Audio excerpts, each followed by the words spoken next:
Hello friends, welcome back to my channel. तो जैसा कि सबको पता है कि जन्माष्टमी आ चुकी है, तो आज मैं मेरे लड्डू गोपाल के लिए ज्वेलरी डिज़ाइन करने वाली हूँ। ये है बहुत इजी प्रोसेस, बट इसमें टाइम और पेशेंस दोनों की बहुत ज़रूरी है। तो सबसे पहले तो मैं यहाँ पे वैक्सिंग स्ट्रिप्स ली हूँ। अगर आपके पास एक प्लास्टिक का थिक वाला शीट होता है, I don't remember the name, वो है तो आप उसे भी यूज़ कर सकते हैं। मैं यहाँ पे वैक्सिंग स्ट्रिप्स का यूज़ कर रही हूँ। ग्लू में मैं B7000 ग्लू यूज़ कर रही हूँ, क्योंकि उसकी जो पकड़ है ना वो बहुत ज़्यादा मजबूत है। और मैं गोल्डन चेन ली हूँ, और क्योंकि मेरे जो लड्डू गोपाल है वो छोटे साइज़ के हैं, इसलिए मैं यहाँ पे जो सेमी सर्कल ड्रॉ की हूँ उनके गले के आकार का वो छोटा ली हूँ। आप अपने अकॉर्डिंग एडजस्ट कर सकते हैं। आपके घर में कितने बड़े लड्डू गोपाल हैं आप उसके अकॉर्डिंग एडजस्ट करिएगा। आप चाहे तो माता रानी का भी ज्वेलरी डिज़ाइन कर सकते हैं इसी तरह से। तो मेरे घर में माता रानी है, तो मैं माता रानी का ज्वेलरी अभी नहीं कर रही हूँ, क्योंकि अभी फ़िलहाल मेरा फोकस जन्माष्टमी के ऊपर है। तो गोल्डन बीड्स के बाद मैं यहाँ पे राइमस्टोन चेन यूज़ की हूँ। उसके बाद मैं कुंदन के स्टोन्स भी यूज़ कर रही हूँ। अच्छा, मैं आपको ये बता रही हूँ कि मैं अपने ज्वेलरी में जितने भी बेसिक मटेरियल्स यूज़ कर रही हूँ वो सबका लिंक मैं अपने डिस्क्रिप्शन बॉक्स में डाल दूँगी। आप चाहे तो उसे परचेज़ कर सकते हैं। और मैं मीशो से परचेज़ की हूँ, इसलिए ये बहुत अफोर्डेबल है। आप चाहे तो कहीं होलसेल मार्केट या फिर अपने नॉर्मल मार्केट से भी आप परचेज़ कर सकते हो। आपको आर्ट एंड क्राफ्ट शॉप में ईज़िली मिल जाएगा, बट मैं मीशो से परचेज़ की हूँ क्योंकि वो अफोर्डेबल रहता है और घर बैठे मुझे सारा सामान ईज़िली अवेलेबल हो जाता है। तो आप अपने अकॉर्डिंग डिज़ाइन यूज़ कर सकते हैं। मैं यहाँ पे ऑल्टरनेटिव पैटर्न से ball chain, rhinestone chain, kundan stone ये करके अरेंज करके इसका भी नेकलेस डिज़ाइन कर रही हूँ। और अगर आपको चाहिए कि मैं ज्वेलरी मेकिंग के लिए जो भी बेसिक हमें मटेरियल चाहिए उस पे वीडियो चाहिए, तो आप मुझे बता सकते हैं। मैं उसके लिए एक सेपरेट वीडियो लेके आऊँगी कि एक ज्वेलरी डिज़ाइन करने के लिए आपको बेसिक कौन कौन से मटेरियल चाहते हैं, कौन से टूल आपको यूज़ करने पड़ेंगे। तो देखिए, बातों बातों में मेरा ये नेकलेस का डिज़ाइन रेडी हो गया। मैं इससे ज़्यादा हैवी नहीं बनाऊंगी क्योंकि मेरे लड्डू गोपाल छोटे से है। तो अगर मैं ज़्यादा बड़ा नेकलेस बना दूंगी, नेक पीस बना दूंगी, तो मेरे लड्डू गोपाल जो है ना वो पॉइंट ऑफ अट्रैक्शन रहेंगे ही नहीं, मेरी ज्वेलरी पे ही ध्यान चला जाएगा। बट जन्माष्टमी में मेन फोकस तो लड्डू गोपाल पे ही होना चाहिए ना। अच्छा, मेरे लड्डू गोपाल को ना प्यार से मैं लल्ला बुलाती हूँ। अब नेकलेस के बाद मैं आती हूँ यहाँ इयररिंग्स बनाने के लिए। तो इयररिंग्स भी मैं छोटा सा बनाऊँगी। उसमें बस एक कुंदन स्टोन लूँगी और जो भी मेरे गोल्डन वाले वो बॉल चेन्स है उसको मैं उसके अराउंड सर्कल कर दूँगी। बस यही मेरा इयररिंग्स रहेगा मेरे लड्डू गोपाल का।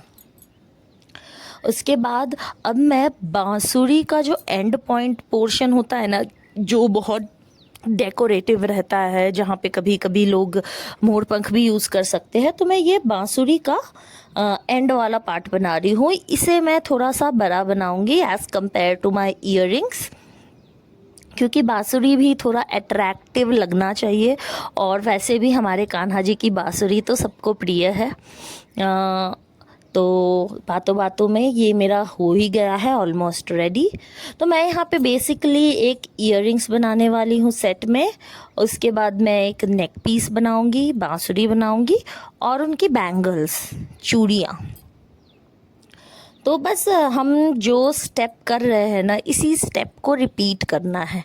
मैं रिपीट इसलिए कर रही हूँ ना ताकि ज्वेलरी जो है ना एक पैटर्न में बने, डिफरेंट ना हो, ऐसा लगे कि हाँ ये पैटर्न में है।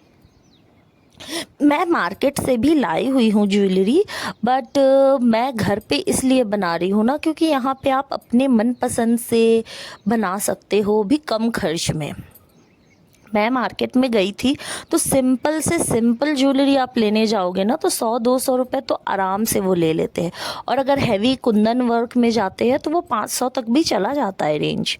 तो अगर आपको 500 खर्च ही करना है तो मैं तो बोलूँगी मटेरियल अपने घर पे लाइए और ख़ुद से बनाइए। और यहाँ पे मैं छोटी वाली सीज़र से इसे कट करूँगी। ये छोटी वाली सीज़र बहुत मतलब बहुत फ़ायदेमंद है, एकदम बारीक से बारीक डिटेलिंग आप इससे कर सकते हैं।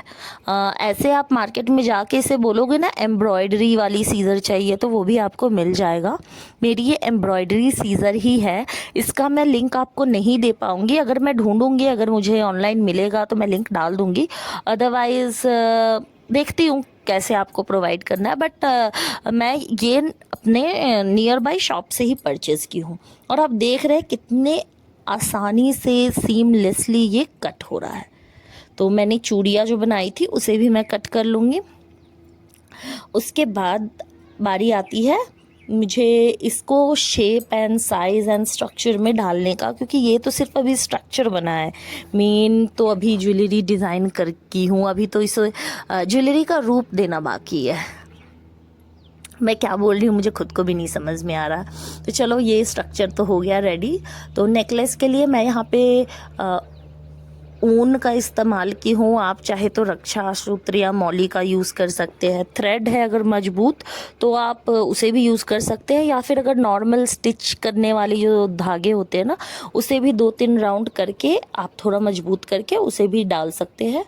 मैं सेम ग्लू से ही उसको स्टिक की हूँ, और फिर जो मेरा वैक्सिंग स्ट्रिप है उसके ऊपर से मैं इसको डाल दी हूँ ताकि उसकी जो पकड़ हो ना वो और भी ज़्यादा मजबूत हो जाए, और साइड में मैं उसे सूखने को दे दी हूँ।